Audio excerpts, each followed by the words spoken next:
Hello, everyone. Welcome to our 21st podcast that brings us back to projects related to memory, activism, and archives in the Spanish-speaking world and Latin America. We have invited to our studio our two most recent Ph.D.s in Hispanic Cultural Studies at Michigan State University, Andrew Bentley and Osvaldo Sandoval. Their doctoral projects intersect the themes of violence, trauma, representation in contemporary writing, performance, and material culture in Postwar Guatemala and Spain and the Southern Cone, respectively. Welcome to Collaborative H's, Osvaldo and Andrew. We are so happy to have you here today. Well, thank you so much, Rocio. It's a pleasure to be here, and I'm looking forward to our discussion. Thank you very much for inviting us today, Rocio, to talk a little bit about our projects. Good, great. As we have talked before this conversation, your works, your dissertations, your research projects resonate with the development of the Grupo de Apoyo Mutuo's digital archive, which was featured in episode 14 of our podcast series. This project is led by Alex Galarza, also an MSU graduate from the History Department, who is now working at Haverford College. Let's talk first about your respective works in relation to the topics of this episode 14. So let's start with you, Andrew. Could you tell us briefly about your doctoral project and your dissertation? Oh, absolutely. So my dissertation is entitled In and Out of the Peripheral Network City, Urban Spaces Written by Violence in Postwar Guatemala. And I'm looking at urban space and culture in a period from the end of the Guatemalan internal armed conflicts until the present. So we're talking about roughly after the peace accords were signed in December 96 until the present day, so just over a 20-year time span. And I'm looking at how both urban space and representations and responses to that urban space reinforce violence as a structuring principle of culture in Guatemala today. And I also originate my own theoretical trope, the peripheral network city, which is I see as a partitioned urban sprawl shaped by both the infrastructures of state power and also citizen responses to that state's power in the public sphere. And I offer some conclusions. One of the most important ones, I think, is that Guatemala exemplifies other parts of Latin America and indeed the global South where state-sponsored violence has reconfigured urban space as a social imaginary. So that's basically, a synopsis of the project. Yes, and I'm very glad to have been part of it by reading it and talking with you about it. Thank the you. Same thing with Osvaldo. Please, could you tell us about your dissertation and your research? Yes, of course. Well, the title of my dissertation is The Unrepresentable on Stage, The Forgotten in Contemporary Dramaturgy in the Southern Cone and Spain. And basically, my research examines the representations of victims during the dictatorships in Spain and the Southern Cone, understood as Argentina, Chile, and Uruguay, and how theater, which I use the dramatic text and the performance of that text, how theater represents the stories of these victims in a post-dictatorship context. My research deals with memory, trauma, and displacement, torture, but also it deals with hope for these victims. So my dissertation examined these discourses of forgetting, discourses of reconciliation, but I look at how these discourses do not repair or fully acknowledge the atrocities that happened in the past and how it affects not only the direct victims of the dictatorships, but also second generations. Mm-hmm. Yeah. Okay, Osvaldo, and your approach is transatlantic. Could you tell us a little bit more about the time period of the works you have been working, and just give us a couple of examples of the primary texts from both sides of the Atlantic? Yes, definitely. Yes, my research is transatlantic in nature because I connect the Spanish Peninsular Theater with Southern Cone Theater in terms of collaborating to represent the stories of these victims, and I look at plays that were produced between 1990 and 2010. So I take care of 2 decades of theater producing and bringing to stage these stories. Some of the works that I examine is it's NN12 by Spanish playwright Gracia Morales. And I mentioned this play specifically because it has been a collaboration between this Spanish author and the Argentinian and in the Southern Cone in general theater. She has been presenting her plays all over South America, and now she is going to. She's been working by giving theater. What is it called? Seminaries in different parts of South America, and I follow this collaboration that started way back when the Spanish Civil War happened, and a lot of authors, theater groups, artists had to go into exile because of the Civil War. Good. And Andrew, I know in your thesis, in your dissertation, you have analyzed sites, artifacts as like photographs and literary works. Can you give us a couple of examples of the text you have worked with and the time period? Oh, I would be happy to. So again, we're thinking about 97 until the present, but most specifically, the texts that I looked at were very recent, from 2005 until 2015. And one of the sites that I also conceptualized as a text is the Historical Archive of the National Police, or the AHPN, as it's referred to in its Spanish acronym. And the site has a very complex and nuanced history, but just to kind of condense that a little bit, as in other repositories and urban sites in Central America, I mean, there are similar places in El Salvador and Nicaragua, for example, was the site of a old police barracks at a area called La Isla in Guatemala City. And there had been some explosions in that area in 2005. And when people, human rights workers and volunteers started to explore that, they uncovered 80 million documents. That's 80 documents that were held in the AHPN about war crimes. And so, and when those documents were found, they were weathered. The wind and water and animals and cockroaches, bats had all taken hold of those documents. And so the recovery effort has its own very, very elaborate history. So I look a little bit about the history of the recovery effort of the AHPN documents about human rights abuses. But then I also look at the site of the AHPN as it looks today. The site is held within a walled structure, which to me replicates other walled spaces in Guatemala City and certainly in other areas of urban Latin America.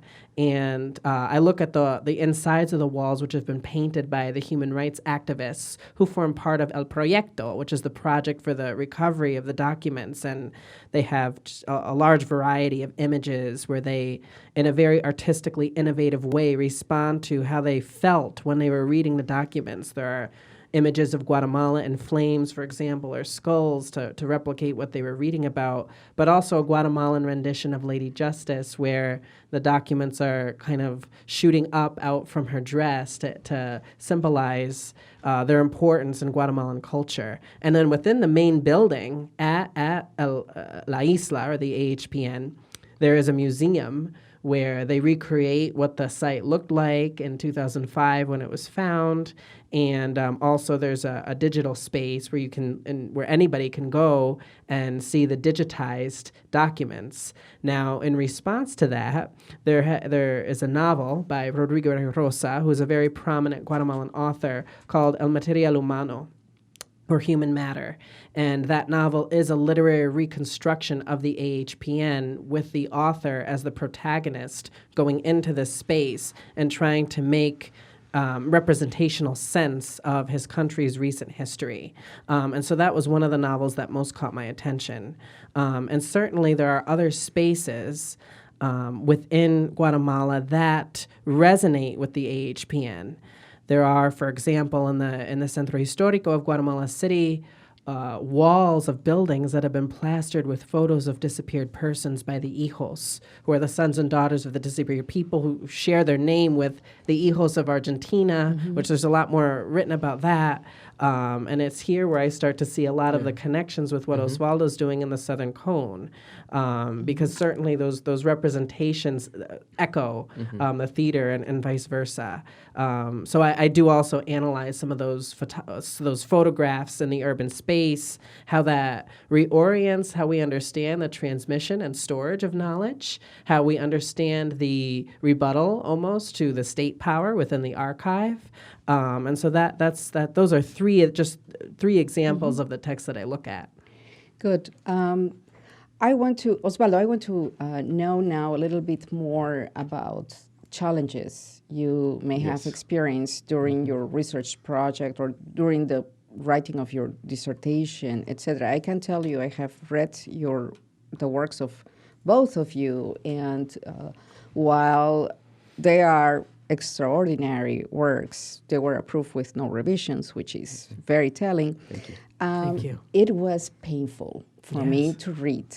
So I was thinking all the time, oh my God, if it's painful for me to read, how painful is for the authors of these works. So in addition to that, or if you want to comment on that, Osvaldo, what is the main challenge you have encountered during your research? I think you have mentioned the difficulty of reading pain, and I think this is going to be probably the same challenge that Andrew had, because just reading, in my case also watching and processing all those testimonies of the victims, and testimonies of extreme violence, testimonies of different types of torture.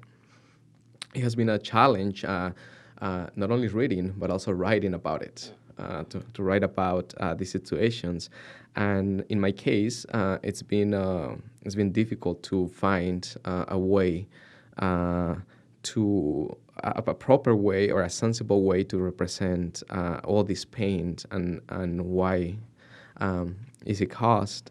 In many cases that are for many of us unconceivable, because I haven't experienced anything, not even close, nothing similar to what I write about.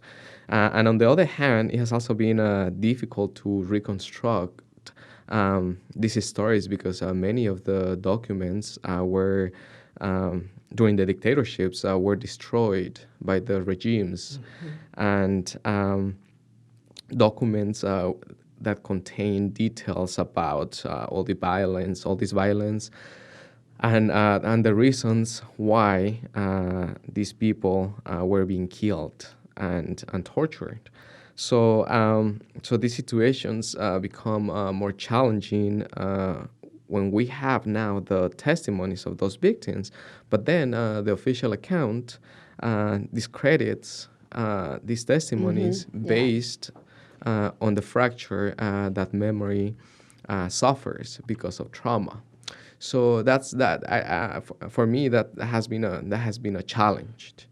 How to represent pain. Yes, and how to make it visible, and how to make it speaking in spite of the intention to make it invisible. Right? Yes, I that is one of the big challenges. Andrew, what about you? What challenges have you had? And I'm sure many, but there are many, but many of them actually speak directly to what Osvaldo was just saying. But I'll divert from that for just a second. On the one hand, Guatemala is very marginalized in Latin American cultural studies as a field, and that is a huge a huge paradox, especially when we think of the current exodus of people who are leaving Guatemala and El Salvador and Honduras and going through Mexico to the U.S. and the media attention that's on Guatemala right now is not the level of attention there is not the same in academic spaces, and not even in Latin American cultural studies, where one would think that would be an ideal place to see Guatemala, where it's marginalized not only by the U.S., of course, but also by Mexico and other parts of Latin America that have been prioritized within the epistemic structure of Latin America, at least in academic terms, right? So on the one hand, there's a lot that has been written about Guatemala in history and in anthropology, but in cultural studies, very little. Where it exists, it's certainly with the very well-known literary figures such as Miguel Ángel Asturias or certainly Rigoberta Menchú, and we could have our own podcast on what a testimony is, certainly testimonial, right? So those were some of the main challenges. I wasn't so much writing about the space of Guatemala in the field. I was having to construct the space of Guatemala in the field myself. So that first of all was challenging. But then in terms of the actual getting into the full-throttled research stage, I had spent time at the AHPN. And whenever I would go there to do research and read about crimes against humanity and to speak with people working there, I would always go with these big ambitions that I'm going to spend 6 hours here, and I could never spend more than 2 or 3 because it was so painful. Painful to read narratives about children taken by their parents for illegal adoptions, for example, and torture, and especially the crimes that disproportionately affected women, and especially indigenous women, was painful. It was painful. And then, you go out into Guatemala City and you see the faces of the people around you, and it adds the human element to that. So that certainly was difficult. And then whether in Guatemala or back home in Michigan, reading about violent acts, reading about what people were capable of doing to one another, reading about what this tells us now about memory and trauma. And I think Osvaldo focused a little bit more on trauma and that psychological aspect than I did, but certainly it's relevant here. That's mentally taxing. And I found that to be especially true in my last chapter of my dissertation, which focuses on necropolitics, which in a very boiled down way of understanding that, it's where death it dominates life. Death is always ever present and ever close in life. Death governs the way that people live. And Achille Mbembe and others have theorized this very heavily. And I felt that's real, because in Guatemala you have the gated communities, you have the ubiquitous militarization of everyday life, the guns everywhere, the idea of death and the gang violence, certainly. The idea of death is always there. And how does one create those spaces of hope and memory reconstruction, right, with that death ever present at the same time is very difficult to negotiate. And also, when I think about not only the AHPN, but even the police accords or the recuperación o the esclarecimiento histórico in Guatemala, we have privileged narratives there. In other words, there's always narratives that are left out. And Osvaldo, you were talking about how you encountered that in the Southern Cone. And what do I mean by that? For example, even in the the project at the AHPN, that is mostly, as I understand it, a mestizo endeavor. The Mayan indigenous peoples, who were the ones who were most affected by the internal armed conflicts, are present in the documents, but not so much in the recovery of those documents. So it's still an elite endeavor, right? And even, the photographs of the Hijos photographs in Guatemala City are still predominantly university professors, students, workers, etc., mestizos, an elite endeavor. And so as much as the effort that we can make to create those spaces where voices are represented, there's still inevitably those that are left out. whether it's those of indigenous people generally, whether it's women, and certainly I only had male authors in my dissertation, which is something that I'm still negotiating, whether that's LGBTQ people. And we could certainly go further as we continue to build those connections here between Guatemala and especially the Southern Cone, Argentina, Chile. Yeah. Yes, let me take that point and bring it back to the topic or the issue of recovery and preservation of memory, and that is addressed in the digitizing project of Alex Galarza with the Grupo de Apoyo Mutuo, and the creation of the digital archive. Again, it was featured in episode 14 of this series, and I would like to hear from you, how does Galarza's work on digitizing the Grupo de Apoyo Mutuo archives may impact your own work, or show you ways to continue. For instance, as you are saying, Andrew, in this case, does that make the subaltern speak and being heard? Yeah. Would that be an example? I don't know. I'm asking this question. Let's start with you, Andrew. Well, the idea of the subaltern speaking, as we all know here at this table, is something that's immensely complicated, from Gayatri Spivak. And that's certainly misinterpreted a lot, where people misinterpret that the subaltern can't talk. They can, but it's the Speech Act. It's being heard. It's being recorded in history. Yes. That's what we're talking about. And actually, I appreciate you bringing that up, because there is a lot of, recent work. Actually, and one in particular is called Modernity at Gunpoint, Firearms, Politics, and Culture in Mexico and Central America. And actually, I think Osvaldo would really be interested in that, because it's performance, but in a different way. But I think it really speaks to his work, where the firearm is understood as a cultural trope of modernity, right? But also of masculinity, etc. And by virtue of including images of people with the firearm, including indigenous people, and actually even including indigenous women in Guatemala, they're speaking by virtue of being recorded in history. So I think we're working more towards the idea that we're challenging Spivak, in other words, immensely. And we're working more towards, through our interpretation of cultural production, especially contemporary cultural production in Latin America, how the subaltern is indeed speaking, being recorded, resonating in the public sphere. In terms of Alex Galarza's work with the GAM, this is the biggest, as I understand, the biggest NGO in Guatemala. And not only do they have their work that they're doing in the United States, which resonates with the AHPN in terms of that transnational endeavor, because the AHPN, the digitization process there in that case was also an effort with the University of Texas at Austin. In this case, we have Haverford College, which is a smaller institution, but it doesn't matter. That transnational work is still there, insofar as, we have those collaborations between people on the ground in Guatemala and in the United States in the preservation of memory.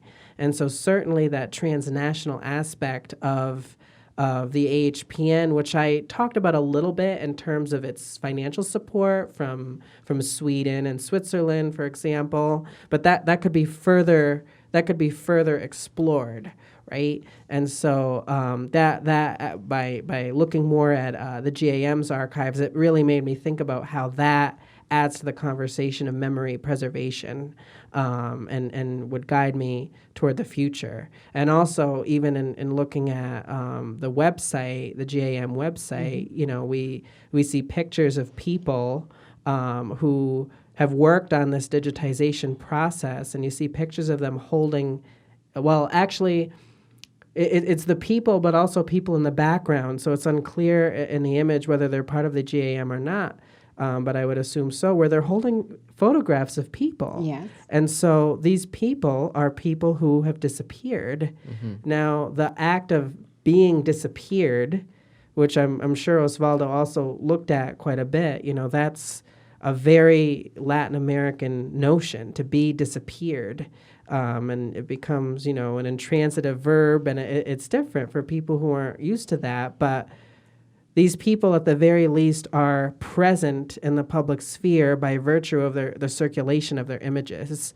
And that, to me, is the subaltern speaking. Yes. So I'm sure Osvaldo also would have a lot to say in terms of the disappeared aspect. Yes, Osvaldo. Definitely. No, and I agree with everything that Andrew just mentioned. But first of all, I think it's very important the work on digitizing the archives as a way, as I see it, as a way to reach and go beyond physical and symbolic borders.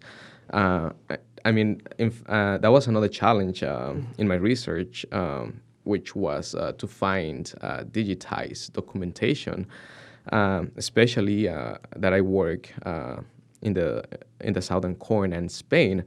So it's very difficult to have access to these archives when being so far away and when traveling is limited or impossible. So that's why I believe that digitizing the archives can be a very helpful tool in a way to having access to all these testimonies, photographs, etc. And I just think that digitizing archives is a way to keep alive the stories of the victims, particularly the disappear, as you just mentioned. Their bodies can be disappear, but their stories are very very much alive. Their memories, their existence is there. Yes. Yeah, and with more access now, I think that's a way to transcend the concept of the disappeared. It shows me, the work of Alex Galarza, how important it is to immortalize these documents that are in risk of being destroyed or just being forgotten, just being there, but without very much access to everybody who's interested in, especially if you cannot go to the site and work with it. So that for me, it's a way to make visible to make visible the stories and the memories of all the victims. Yes, absolutely. When I had the opportunity to talk with Alex Galarza about the digital archives, I mentioned the great respect with which they handle the material, yes. which is very, very important, because the issue with digitizing, it has pros and cons. No, when you create a digital archive, it's a fantastic tool to make it visible through the entire world, yes. because the entire world has access now to the internet and the web in general. At the same time, it's a big task of responsibility to make sure that however you are presenting the material is respectful and at the same time is not taken in the wrong way. So it has yes. both sides. It's a great contribution, and it's, again, a great responsibility. Yeah, because the narratives can be controlled. Absolutely, yes. Well, and then, I was thinking about, Osvaldo, what you were saying about transcending real and imagined borders, right? But we can also transcend through the digitization process what an archive even is. It is the state power, certainly, and that control and manipulation, and certainly there's people who talk about that, Ian Stoller, for example, Diana Taylor. But then there's also a more metaphorical understanding of an archive as a repository, and there's a more performative understanding of what an archive could be. And it's that digitization can be understood as a performance of modernity. Yeah, absolutely. Right? Definitely. And so that's, with you, Osvaldo, with the theater, I'm certain you're working with performance studies there a little bit, but we can understand that in different lenses through this process. It's not just sitting at a computer, which certainly they do, and it's very tedious, but it's the act. Yeah. And so that's really interesting. And certainly I see that with the AHPN and GAM, but it would have to happen also in Argentina, which I know that archival materials in Argentina had a very different history, but it doesn't matter. There's still that performative aspect of an archive, and so we're constantly negotiating what the concept of an archive, in other words. Absolutely, yes. So one last quick question for each of you. I'll start with Osvaldo. What plans do you have for the work you have done with your dissertation? What comes next with this project for you? What comes next is I need to work more on it in order to publish my first book based on my dissertation. I will continue exploring all these situations, especially the most recent plays that have been produced in both of the regions that I work with. And I would like to focus a little more on the topic of the representation of women who were sexually abused during the dictatorships, and why is it being represented now? Why so many cases have been reported in the last 5 years? Why now? Why not before? And it calls my attention that a numerous group of women have taken a step forward to talk about it finally after so many years that it happened, and that would be my project to follow after publishing my book on transatlantic theater in the southern corner in Spain. Yes, it relates again to the issue of speaking and being heard. Yes. Because femicides and feminicides have happened always in history. It's just, you're right, Osvaldo, the women or the subjects, of the violence, and let's take one example, which are the women. They are not the only ones. They are finally speaking up and being heard. Yes. But social media and the accessibility through internet is making that possible. It was not the possibility to make it widely known did not exist before. Exactly. So that is one of the, I think that's very important. Yes, one of the things. It's a big topic everywhere. Yeah. And Andrew, what are your plans for your project from this point on? Yes, well, like Osvaldo, I will be turning my dissertation into my first book project. But certainly that implies a lot of things that need to happen. First of all, because I'm working with my own theoretical term, the peripheral network city, I feel that there are, and I look at that through the archive, of course, but also the repertoire, which is that alternative knowledge transmission with the photographs, through various cultural production and the city space itself. I think back to some of the challenges I faced, and that was incorporating that on-site research. And in the humanities, it's perhaps not as common as in anthropology, for example, but at first, and you probably remember, Rocio was incorporating a lot of, a personal narrative. Yeah. And that's something that I want to bring back into the conversation. My personal narrative in terms of being at the AHPN or in all other spaces in Guatemala. There's a lot of work about fieldwork in the humanities. I'm interested in incorporating that into the work to expand it on the one hand. And on the other hand, I found that I really need to focus a lot more on the indigenous populations.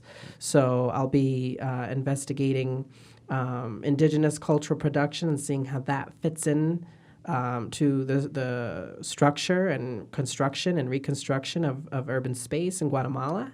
And I'm also interested, and I got into it at the very end of my project a little bit, because it just so happens in February and March, right at the conclusion of the project, there were a lot of posts on Instagram and Twitter of people where we see, how do I word it? We see congregations of people with those pictures of the disappeared, but it's not only the children anymore. It's not even just the hijos. It's their children. Mm-hmm. So their children are too young to have experienced the internal armed conflicts firsthand.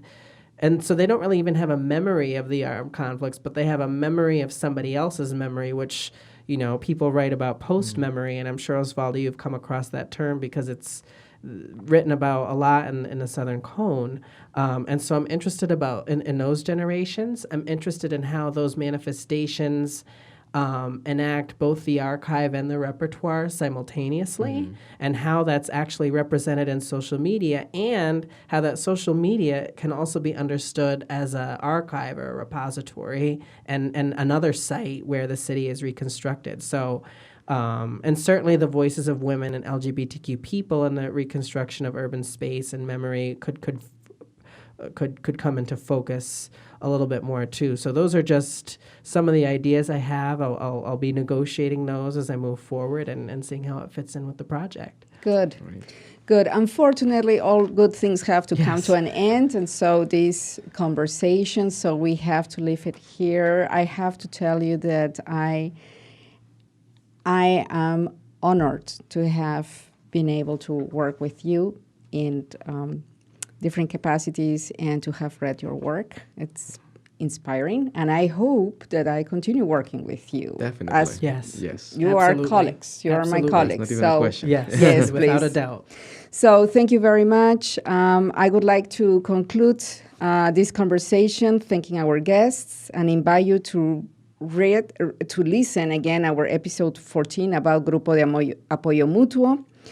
And last but not least, the ideas and opinions expressed on this podcast do not reflect those of the College of Arts and Letters, our sponsors, or any official entities of Michigan State University. I also want to thank our technical producer, Daniel Trego, and tune in for our next podcast in the fall. Thank you. Have a great day.